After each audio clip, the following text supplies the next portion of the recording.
So why has Isis or Egyptian Auset been such an enduring goddess? I mean, she's present in ancient Egypt and she's even present in the Roman times. The Golden Ass, that novel by @𝓨𝓏𝓆𝓏𝆇𝁐, which I fucking have right on my bookshelf right now. One sec. Right here, The Golden Ass by @𝓨𝓏𝓆𝓏𝆇𝁐 is originally written in Latin, and you think about it, like Isis, Auset is first known of in like the ancient Egyptian hieroglyphs, which are seen as this kind of lofty, super far removed fucking alphabet, right? Like, look at that shit. You know, that shit looks ancient as shit. And until even like motherfuckers are writing in Latin, which is the same alphabet that we use, people are still seeing her as this really important, powerful deity. So why is that? And the reason that I kind of think, and a lot of other scholars kind of believe and make conjectures about, is the fact that Isis is so venerated and looked up to because of how much she has suffered, right? I paused for emphasis, but I also realized that I wasn't wearing earrings talking about an Egyptian goddess, and that just feels really wrong to me, so let's not do that.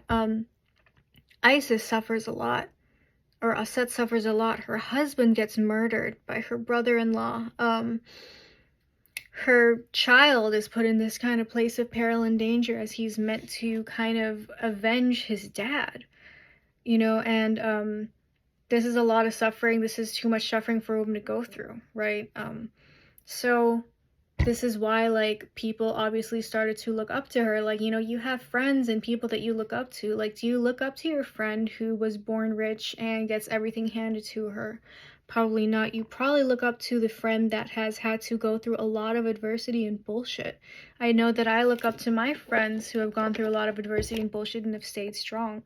So that's kind of on a more human level, an interpretation of that same energy that makes people devote themselves to Isis, right?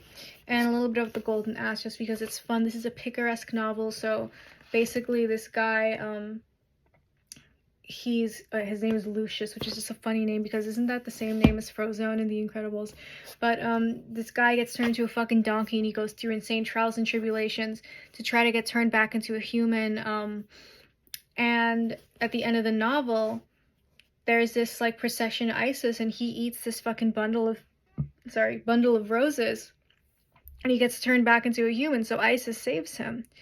And anyways, picaresque basically means like episodic and kind of goofy, like dude just keeps getting into trouble and doing dumb stuff. I guess a good example of a picaresque kind of thing in the modern day I'd say is probably SpongeBob SquarePants, because there's not really a ton of continuity, and you know, SpongeBob and Patrick just get into stupid stuff because they're SpongeBob and Patrick. But anyways, I just think it's really interesting that so much later than ancient Egypt, we have this novel from the Roman times written in Latin that still sees Isis as the savior, especially after someone has gone through a lot of trials and tribulations. So something to think about, and I don't really see that perspective on Isis or Auset a lot. Most of it focuses on how she gives men the kingship, right? And that's obviously a very important aspect of her, but I think that the thing that makes people connect to her is her kind of identity as a woman that has suffered a lot and got out of that suffering and made the best of it for herself. So something to think about. Bye.